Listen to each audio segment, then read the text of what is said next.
Sinjuri, nsalmilkom nilqakom għal programm Il-Vuċi Tiegħek ġie oħra hawnhekk l-attività fil-Parlament Ewropew ma taqafx, però ma taqafx ukoll l-attività f'Malta u f'Għawdex. Nibdew b'intervista mal-MEP Roberta Metsola. Roberta, l-għamlet grazzi tal-ħin illi ssib biex titkellem magħna. Se nkellmek ovvjament din il-ġimgħa hija l-ġimgħa tal-Kunsill Ġenerali tal-Partit Nazzjonalista.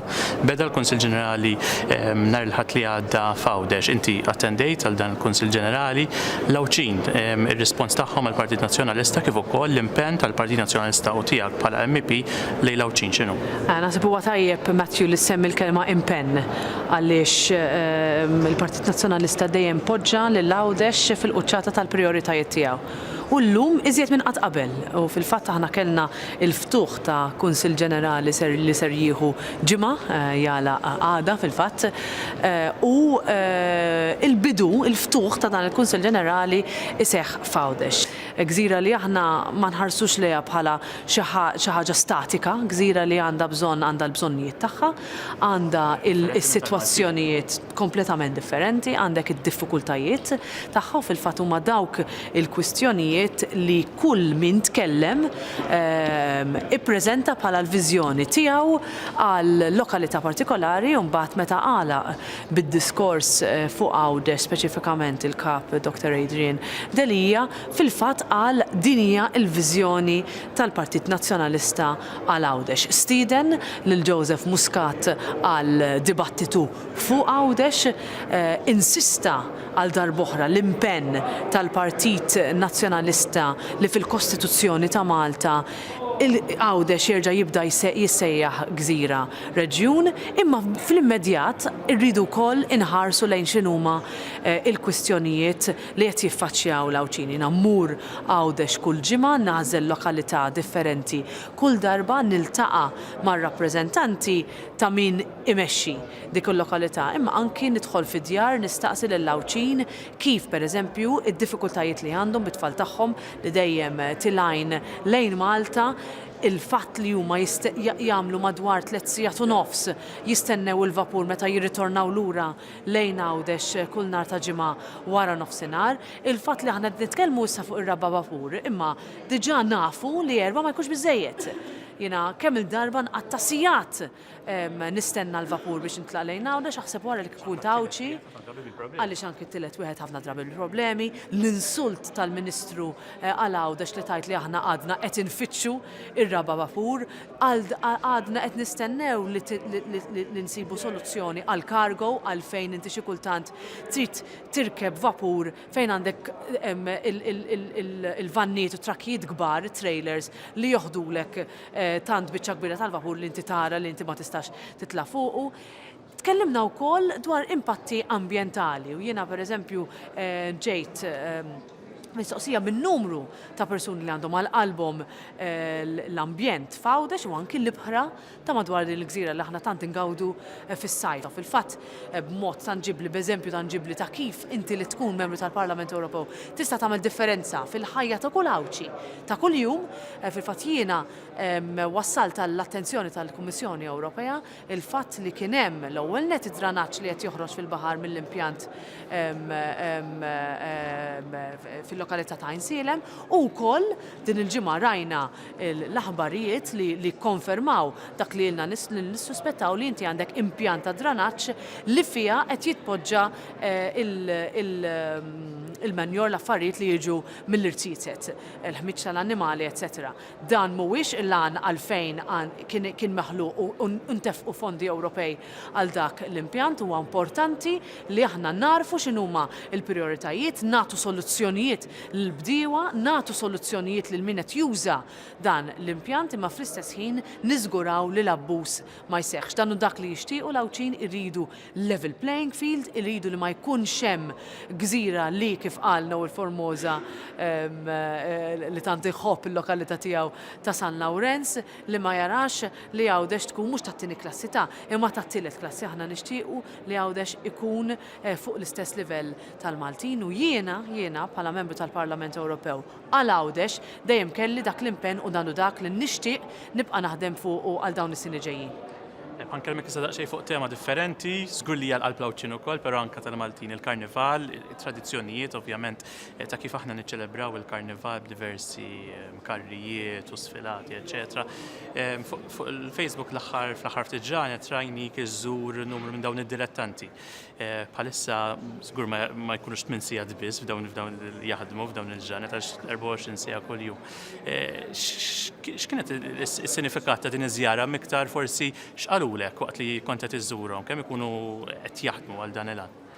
Din hija xi ħaġa li nagħmel kull sena. L-ewwel jiena nħobb il-Karnival u mmorru it-tim tiegħi kollu kull ftit ġimgħat qabel ma naraw dawn il-karrijiet varati tista' tgħid biex jaslu il-belt narhom fiż-żmien ta' tħejjija impjennattiva, ġifieri dawn ikunu ilhom li bdew minn Settembru wara li jkun għalaq il-Karnival ta' sajf jibdew jaħdmu fuq it-tema li bija ser jikkompetu f'kategoriji differenti. Kull sena nara il-livell jola.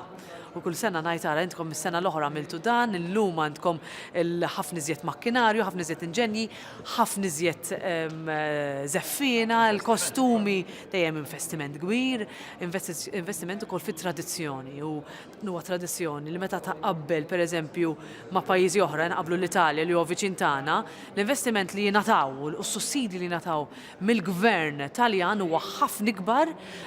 Il-kwistjonijiet li huma jsemmulek dawn id-dilettanti imma li jroddu lura tant tista' tgħid ġawra kbira fil-kultura tagħna lill-poplu Malti u għawċi u għal-fatt li inti għandek il-proġett tal-Karnival li dejjem inwiet mill-Gvern l-ambjent li fih jaħdmu li mhuwiex sostenibbli, ġbir dawn jaħdmu f'postijiet li mhuwiex assolutament tajbin jew sejf għalihom u allura inti għandek it-tfal tagħhom il-familji tagħhom li jaħdmu sena wara sena u sigħat twal b'impenn u mħabba kbira lejn din il-festa tant tradizzjonali. Imma tajjeb ukoll li aħna politiċi narfu dak l-impenn, narfu din it-tradizzjoni u naraw kif nistgħu ngħinu. Jiena l-għajnuna tiegħi dejjem nagħtiha nagħmel nagħti tista' tgħid ftit daqqatit żgħira minn naħa tiegħi jiena nixtieq li nara iżjed sforz mill-Gvern Malti li verament jagħti l-għajnuna lil dawn il-persuni li jroddu lura tant lis-soċjetà tagħna.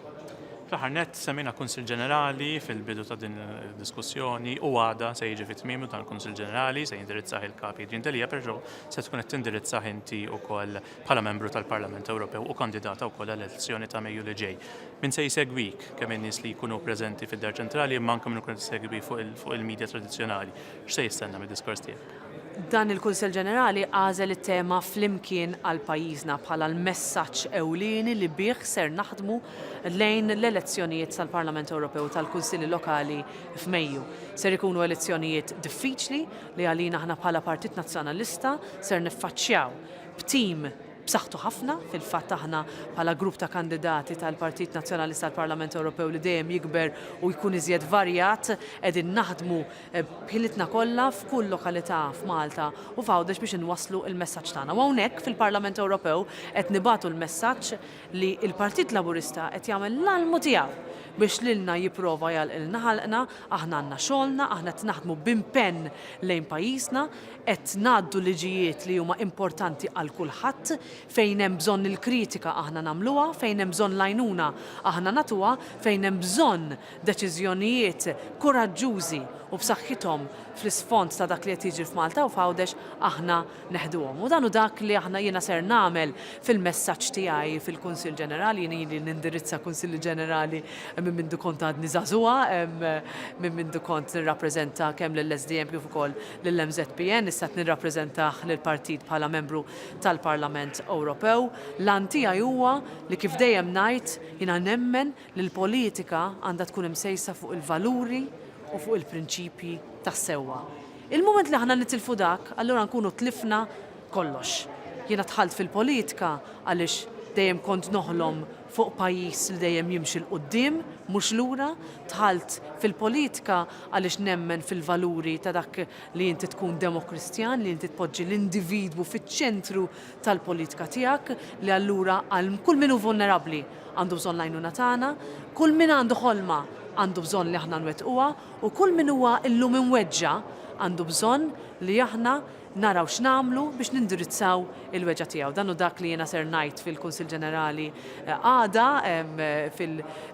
fid-Dar Ċentrali ser nibgħat messaġġ ta' kuraġġ, ta' għajnuna u anki ta' talba għal darb'oħra għal fiduċja tal-Maltin u l-Awċin fija biex nerġa' nservi għal 5 oħra f'dan il-Parlament. Tajjeb ħafna Roberta Afgant, nawguralek għad-diskors tiegħek, żgur li t-telespettaturi u semmija ta' dan il-programm se jkunu din isegwu d-diskors tiegħek għada fil-Kunsill Ġenerali. Bqgħu magħna l-intervista li jmiss. Issa magħna l-MEP Francis Zammit Dimech, diversi temi wkoll niddiskutu. Francis, vot importanti li sar din il-ġimgħa hawnhekk fil-Parlament Ewropew u li inti ħadd sehem fih kien dak brabta mal-Erasmus. Żgur li diversi telespettaturi u semmija jafu x'inhu l-Erasmus għaliex jew huma jew membri tal-familja tagħhom gawdew minn dan il-programm isifru fl-Ewropa biex jistudjaw. Kemm importanti illi inkomplu ninvestu f'dan il-programm u kif ilek tinsisti inti mhux biss nirdupjaw imma nitriplaw u anke iktar il-budget għal dan il-programm. Iva, fil-fatt dan kien vot importanti ħafna, kien il-vot fil-Kumitat tal-Kultura, l-Edukazzjoni, Media u Żgħażagħ li huwa kumitat fejn qiegħed membru u parti minn dak li aħna deċidejna dwaru huwa preċiżament li aħna bħala kumitat qed ngħidu li mhux biss għandna nirdupjaw imma għandna nitriplaw. Jiena nibqa' infakkar meta kont iltqajt ma' movimenti ta' żgħażagħ f'Malta li kont bil-qalb kollha firmajt petizzjoni tagħhom fejn qed jitolbu li l-vot jiżdied 10 darbiet. Bil-qalb kollha, imma ejja ngħidu realistikament ejja nippruvaw naslu għal 3 darbiet il-fondi. Dan huwa il-fond, dan huwa l-aktar programm ta' suċċess fl-Unjoni Ewropea, huwa l-programm li permezz tiegħu studenti żgħażagħ diversi għexu ir-realtà Ewropea. U r-rapport isemmi dan l-element irridu inżidu għal 3 darbiet aktar il-finanzjament. Imma r-rapport jitkellem ukoll dwar li dan huwa programm li jrid ikun aċċessibbli għal nies minn background socio-ekonomiċi differenti. Mhux biss nies li ġejjin minn familji fejn għandhom diġà ħafna qlieħ finanzjarju, imma anki familji li l-qlieħ finanzjarju tagħhom huwa baxx, li huma ġejjin minn familji fejn isir xogħol regolari u xogħol normali li m'għandhom ebda aċċess ta' flus addizzjonali u allura iva il-programm għandu jasal għandhom ukoll. Il-vot li ħadna matul il-ġimgħa li għaddiet jagħmel ukoll enfasi li ma nagħmlux biss referenza għall-universitajiet. Ħafna studenti li marru fuq il-proġett Erasmus huma mill-Università ta' Malta, imma li ninkludu wkoll ċentri ta' taħriġ vokazzjonali. Dalinna jolqotna għax ifisser aktar aċċess favur studenti fl-Imkast u istituzzjonijiet vokazzjonali oħrajn ukoll.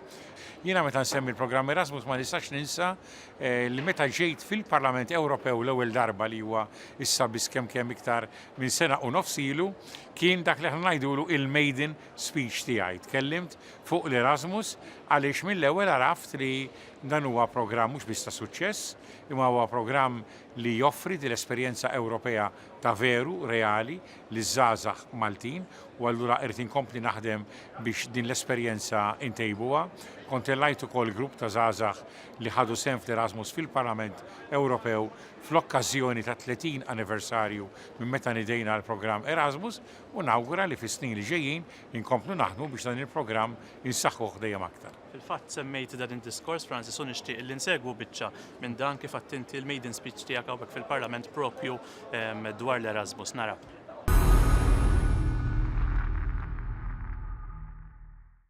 Diffikultajiet pereżempju li jirriżultaw minn burokrazija żejda dwar li proċessar tal-applikazzjonijiet u d-dewmien. Id-diffikultà li xi kultant ma jkunx hemm il-qbil neċessarju bejn istituzzjonijiet edukattivi biex jarfu dak li jkunu talmu studenti f'pajjiżi differenti. U dik kienet silta mid-diskors tal-MEP Francis Zammit Dimech dwar l-Erasmus, l-ewwel diskors tiegħu hawnhekk fil-Parlament Ewropew. Francis, ħanitkellmu dwar tema oħra issa li wkoll tolqot ħafna nies hija dik brabta ma' għawdex u l-isfida tal-konnettività. Jiġifieri l-isfidi li jsibu mod partikolari l-Awċin biex jaqsmu lejn Malta. Din il-ġimgħa anke l-Partit Nazzjonalista beda l-Kunsill Ġenerali tiegħu propju f'Għawdex messaġġ ċar għall-Awċin. kif se nsolvuha għaliex forsi tiltaqa' ma' nies jgħidulek ma' din ilna bil-problema, issa kif nistgħu nsolvuha bħala MEP u anke bħala oppożizzjoni. L-ewwel kien ta' unura lija li nkun għawdex għal ftuħ tal-Kunsill Ġenerali tagħna. Il-Partit Nazzjonalista fetaħ il-Kunsill Ġenerali tiegħu ġewwa Għawdex. Prova oħra kemm nagħtu priorità lil Għawdex. Ma tistax tmur Għawdex mingħajr ma tiftakar dwar il-ħtieġa tal-konnettività. Għawdex huwa gżira li tarġa' huwa maqtuħ minn Malta. Anki Malta hija gżira maqtuha mill-kumplament tal-Ewropa. Ma allura il-konnettività għal Għawdex hija dik li ngħidula il-problema tal-insularità doppja. U xi trid tagħmel biex tirriżolvi di? Apparti kull ħsieb li nistgħu nagħmlu dwar xi forma ta' konnessjoni ta' rabta b'mod permanenti u nispera li jkun hemm il-konsultazzjoni meħtieġa, irrid infakkar li dan il-gvern sena ilu kien wieħed ir-raba' vapur tal-Gozo Channel. Sena wara għadu jgħid li qed tifittex dan il-vapur, ma nafx eżattament fejn qiegħed ifittxu, imma sena wara naf li m'għandniex dan il-vapur. Jiena ngħid iridu naħsbu daqsxejn viżjoni iktar fit-tul, iktar fil-futur. Il-gvern għandu jibda billi iġib ir-raba' vapur u jippjana minn issa għal 5 vapur. U dawn huma servizzi li għandna bżonn illum il-ġurnata. Issa x'qiegħed jagħmel il-gvern? Il-gvern waqa' lura fuq għandna ma nafu xejn dwar ir-raba' vapur. Il-gvern wieħed l-iskola primarja ġdida u għadu ma għamel xejn. Il-gvern wieħed il-binja ġdida l-qrati ma għamel xejn. Il-gvern qiegħed ukoll il-ħalli il-Għawdex lura fuq prinċipju importanti ħafna li aħna konna stabilejna li minimum, ġifieri rridu mmorru iktar u mhux inqas ta' 10% mill-fondi Ewropej iridu imorru għal proġetti f'Għawdex. Issa waqajna lura fuq hekk ukoll u di smajta b'widnejja anki meta kont qed nisma' l-interventi ta' kunsilliera tagħna Għawdxin fil-Kunsill Ġenerali ġewwa Għawdex. Ġifieri da kollu għalija jorbot ma' l-fatt li il-Partit Nazzjonalista kien għadu u jibqa' il-Partit tal-Għawdxin. Ma nistax meta nsemmi l-Għawdex ma nsemmix element ieħor. Aħna nemmnu bl-aktar mod assolut anki fil-kuntest tal-ħidma tagħna Ewropea li Għawdex irid ikun dikjarat u meqjus bħala reġjun anki bidla fil-Kostituzzjoni tagħna. Imma li Għawdex ikun reġjun ifisser li l-Għawdxin jieħdu id-deċiżjonijiet fuq dak li jolqot lilhom u l-gżira ta' Għawdex. Suġġett ieħor li xtaqt nitkellmu dwaru dil-ġimgħa smajna l-aħbar ngħidilna xejn sabiħa wkoll minnata wieħed mill-banek ewlenin ta' Malta l-HSBC dwar l-isfida li qed isib anke f'dak li għandu x'aqsam mal-profitti fl-aħħar tas-sena tar-reputazzjoni li qed jieħu pajjiżna u ċertu affarijiet li ħafna nies jaqrawhom fuq il-medja u fuq il-gazzetti. X'impatt għax issa din naraw ħafna drabi ngħidu ma kif daw jaffettwana, issa din naraw bank tal-reputazzjoni bħal di jitkellem fuq din it-tema. Kif taffettwana bħala poplu Malti u Għawdxin? Jina meta nsegwi u nara bank bħal HSBC li waħed mill-iktar banek naturalment importanti f'pajjiżna, jgħid li mhux tilef ftit punti perċentwali ta' tilef 23% mill-profitt li jagħmel fis-sena ta' qabel. Jiġifieri prattikament kwart tal-profitti tiegħu intilfu. Però ma tinkwita iktar meta nara kif spjega dak in-nuqqas is-CEO tal-Bank HSBC f'Malta. U jgħid li parti mir-raġuni hi dak li qed jiġri lir-reputazzjoni tagħna, lil ġieħ pajjiżna, l-isem tagħna barra mill-pajjiż. U allura da jkompli jikkonferma kif huwa l-Gvern ta' Malta u ħadd aktar li fir-realtà qiegħed jagħmel da l-effett ħażin fuq il-reputazzjoni ta' pajjiżna. Issa jiena meta nsemmu reputazzjoni ta' pajjiżna hawnhekk għandi dan id-dokument f'idejja. Dan huwa ir-rapport issa tal-House of Commons tal-Parlament Ingliż. Fejn huwa rapport li jgħidilna li għandek il-provi tal-kuntatti li kienu saru b'mod dirett mal-Henley and Partners, mal-Cambridge Analytica, qabel l-elezzjoni fl-ola livell ta' dan il-gvern. Meta dan il-gvern, mlaqqas il-gvern, meta l-Partit Laburista kien għadu fl-oppożizzjoni. Aħna qegħdinaw biex inħarsu lil Malta, biex inħarsu lil poplu Malti u Għawdxi, maħniex qegħdinaw biex noqogħdu naqbżu għal Ministru wieħed jew għal Chief of Staff wieħed jew għal xi individwi, għaliex aħna fl-aħħar mill-aħħar qegħdinaw biex inkunu il-vuċi lejali tal-poplu Malti u għawċi kollu fil-Parlament Ewropew. Francis Zammit Dimech, grazzi ħafna tal-ħidma tiegħek u magħna l-iktar intervisti. Sinjuri, din il-ġimgħa kienet impenjattiva ħafna l-MEP David Casa, se nkun qed nitkellmu dwar diversi temi differenti, però żgur ma nistgħux ma nitkellmux dwar iż-żjara li kellek ġewwa Turkija fejn iltqajt mal-ġurnalista investigattiva Pelin Unker. L-ewwel forsi għal min qed isegwina min din il-ġurnalista u x'relevanza għandha l-ħidma tiegħek fil-Parlament Ewropew u anke x'kien il-feedback wara din il-laqgħa. Iva, naturalment jiena bħala membru fil-Kumitat għal-relazzjoni bejn Turkija u l-Unjoni Ewropea kelli rwol dejjem li nsegwi dak li jkun għaddej fit-Turkija. U naturalment is-sitwazzjoni tad-drittijiet fondamentali tal-bniedem mhix waħda feliċi. Każ tipiku huwa dan ta' Pelin Unker li kienet ġurnalista li rrapportat sempliċement fatti li joħorġu minn Paradise Paper illi jitkellmu dwar it-tfal tal-ex Prim Ministru tat-Turkija illum l-Speaker tal-Kamra tad-Deputati. Għaliex ir-rapportat fatti sabet lilha nnifisha l-qorti u sissa għandha l-ewwel deċiżjoni mill-ewwel qorti għax issa qiegħda fi stadju ta' appell fejn tista' tintbagħat il-ħabs u allura naħseb li dan huwa xi ħaġa li għandna niġġieldu. Naturalment kitbet iktar minn hekk, kitbet ukoll fuq ir-raġel tat-tifla tal-President Erdogan u llum qegħdin nistennew li terġa' titressaq il-qorti fuq dan il-każ. Kombinazzjoni se terġa' tinserta quddiem l-istess imħallef u allura jista' jkun illi tingħata l-istess pena kif diġà ngħatat fil-każ ieħor. Dan huma affarijiet inaċċettabbli, jiena ntqajt magħha, ntqajt mal-avukati tagħha u qegħdin naraw kif neżerċitaw pressjoni fuq il-Gvern Tork biex dawn l-affarijiet ma jsirux jekk ġala darba t-Turkija trid issir parti mill-Unjoni Ewropea. Intqajt ukoll ma' ġurnalisti ta' waħda mill-iktar gazzetti importanti u antiki fit-Turkija, Ġumhuriyet, illi dawn irrapportaw fatti wkoll illi ma daqqewx għal widnejn il-Gvern u 7 ġurnalisti se jitressqu wkoll il-qorti b'pena ta' ħabs ukoll imdendla fuq rashom.